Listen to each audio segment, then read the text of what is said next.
There are places where the world forgets to be kind, where the living would rather not hear, where iron and water remember polite history. This is one of those places. They call it Goat Man's Bridge. The Iron Crossing, County, Texas. A rusty arch of steel, left to rust in the hush of the trees. To others, it's the doorway to something with the smell of smoke and sulfur. Something that remembers the taste of revenge. Tonight, we drive to the bridge. The history, the eyewitness encounters, and the stories people hoped would remember creak beneath your feet. That isn't yours.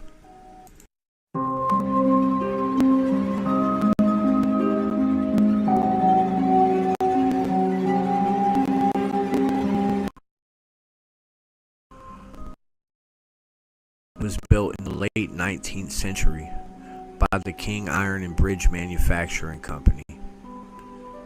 A single-lane Pratt-through truss of iron and wood that once carried horses, wagons, and later automobiles across Hickory Creek. The bridge itself is listed on the National Register of Historic Places. It is real, it is old, and it sits like an interrupted memory between two counties. There is a certain language to old bridge bolts, the way wooden planks give a last warning before one settles. For generations, locals used this crossing, until the modern road rerouted traffic and left the iron span to become a ghost of a route. The silence that followed made room for legend. Legends never grow in clean, well-lit places. They root in the crooked, the forgotten, and the old Alton Bridge has crooked edges. The legend that clung to the bridge has a name: Oscar Washburn. Most tellings say Washburn was a black goat farmer who had built a thriving business near the bridge. A man who raised his stock, sold his animals, and even posted a sign that read something like, "This way to the goat." For a community that did not like seeing a black man prosper, that success would be dangerous. The story says that in August 1938, local kidnapped Washburn, hanged him from the iron, and when they peered down to see the body, the noose was empty. What came after was the Goat Man. The details shift depending on who is telling it. Some versions say his family was killed. Some say the noose was found empty and the men fled in panic. Some local historians argue that the Washburn story is folklore, woven from the county's racial violence and rural imaginations. But whether every detail is true is less important, perhaps, than what the story does. It gives shape to a wound. It places a face, goat-faced, horned, and patient, at the edge of that wound. Fact. It's historic and real. Legend. A murdered goat farmer and a vengeful being. Those two things live together now. Iron and story inseparable. What does the Goat Man look like? If you ask 10 people who say they've seen it, you'll get 10 variations. A towering humanoid with goat legs and cloven hooves. A bipedal shape with the bent, satyr-like face of myth. Eyes that glow like ember coals. a foul breath like rotten meat.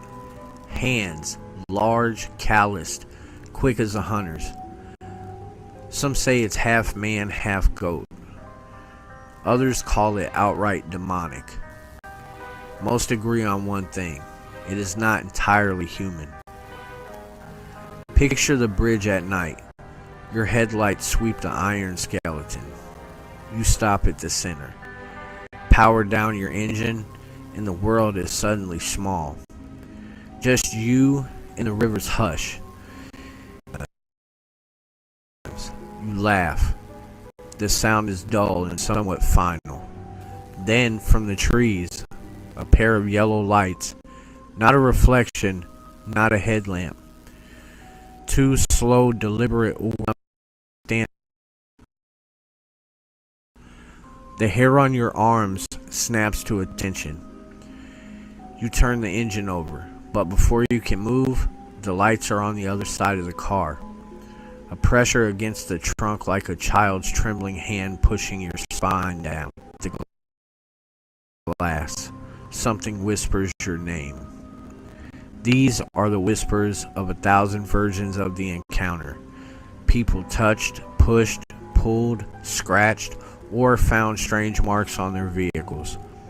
Right at night, headlights fail. Laughter becomes something else. We spoke to and collected accounts from people who have gone to the bridge at night. They range from teenagers testing courage to seasoned paranormal investigators. Common threads appear.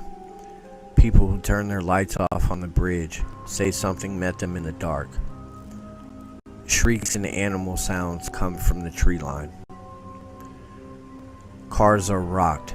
Hands are felt on the skin. At least one report of a vehicle being scratched with something that left deep marks in the metal.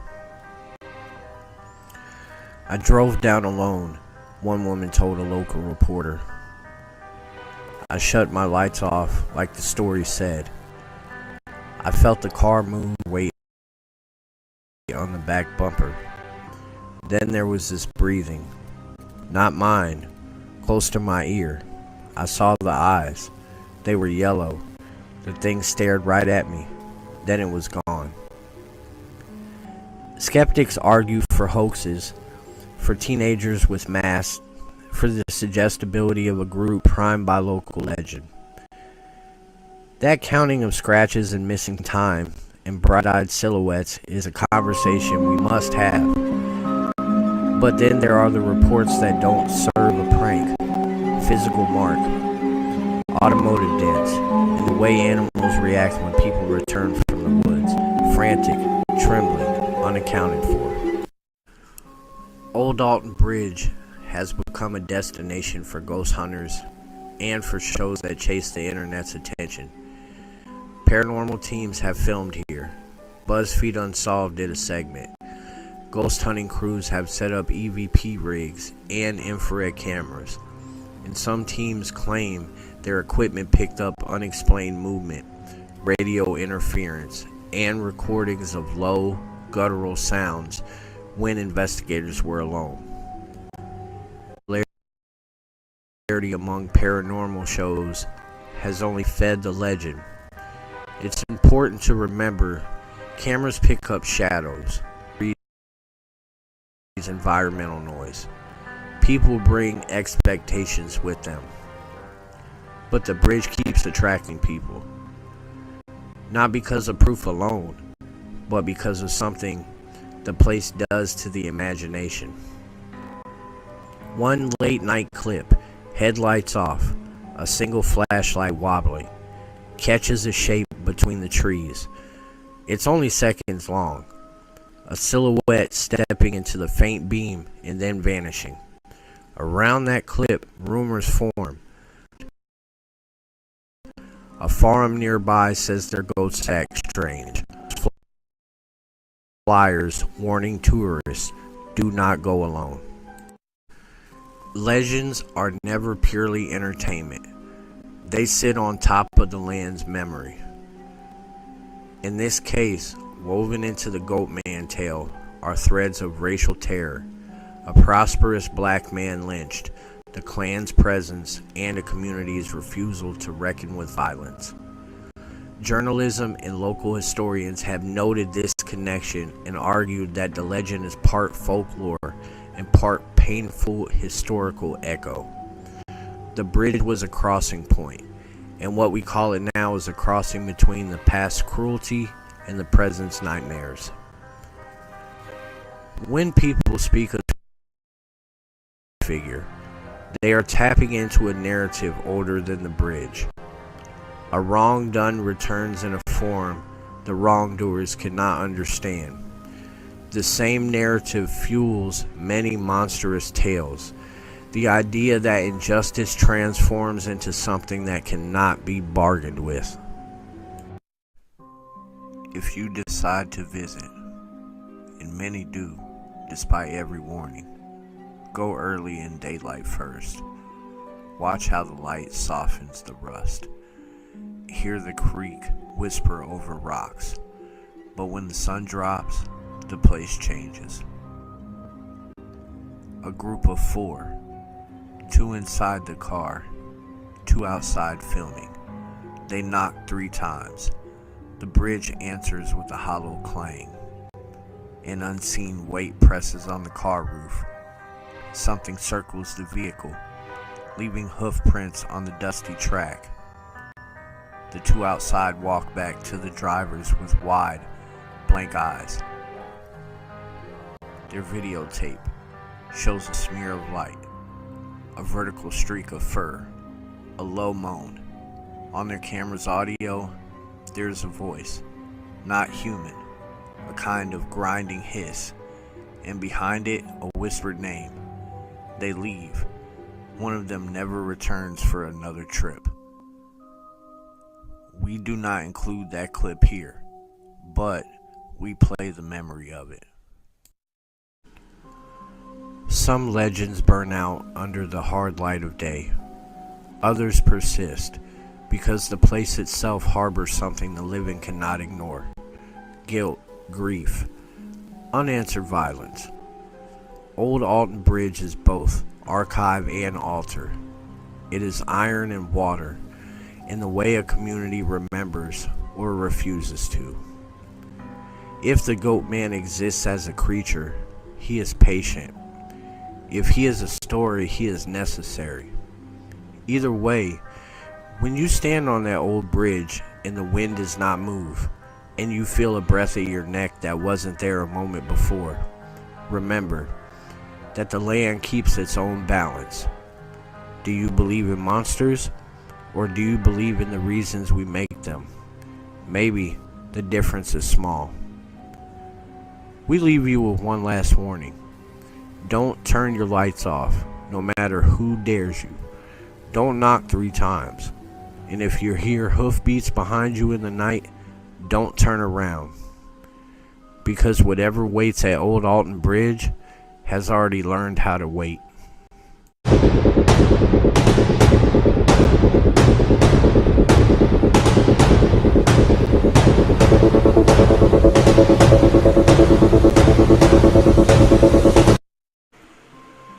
Midnight. The Virginia woods are silent. The only sound is the crunch of leaves underfoot and the distant hum of the highway.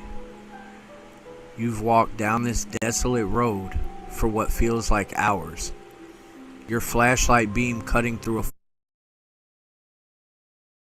fog to your skin like cobwebs.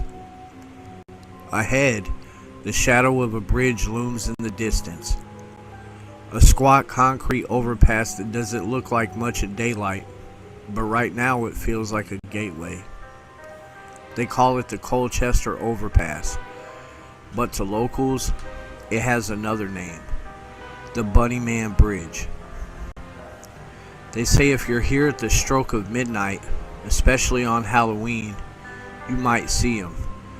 A figure standing in the shadows, a man in a ragged white bunny suit holding an axe. Sometimes he glares at you with glowing eyes. Sometimes he just stands there. But if you stay too long, if you dare him, he'll lunge, This is no child's campfire tale.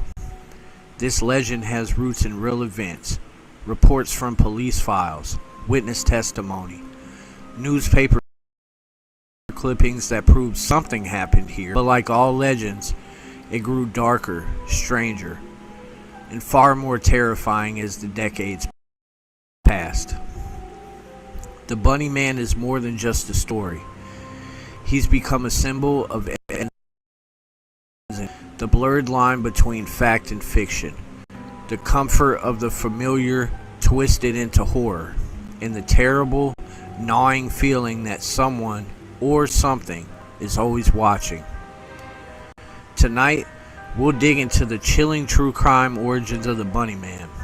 We'll unravel how two real events in 1970 spiraled into one of America's most enduring urban legends, and we'll explore why this particular story, of all things, a man in a bunny costume, has haunted Virginia for over 50 years. So grab your flashlight, step carefully, and whatever you do, don't look too long in the shadows beneath the bridge. The story begins not in whispers or ghostly sightings, but in cold police reports. In October of 1970, Fairfax County, Virginia was an unassuming suburban community. The Vietnam War dominated headlines, not local folklore. But all of that changed on the night of October the 18th. Air Force Academy cadet Robert Bennett and his fiancée were driving home from a football game. It was close to midnight when they pulled off on a dark stretch of Guinea Road, just outside of Fairfax. They parked near a dimly lit field, the kind of secluded spot young couples have always used for stolen moments of privacy. But that night, their privacy was violently interrupted. According to Bennett, out of nowhere, a man dressed in a full white bunny suit appeared. He wasn't the jolly Easter bunny figure you'd see at a mall. This was something ragged, sinister, and in his hands, he carried an axe. The Bunny Man screamed at them words like, "You're on private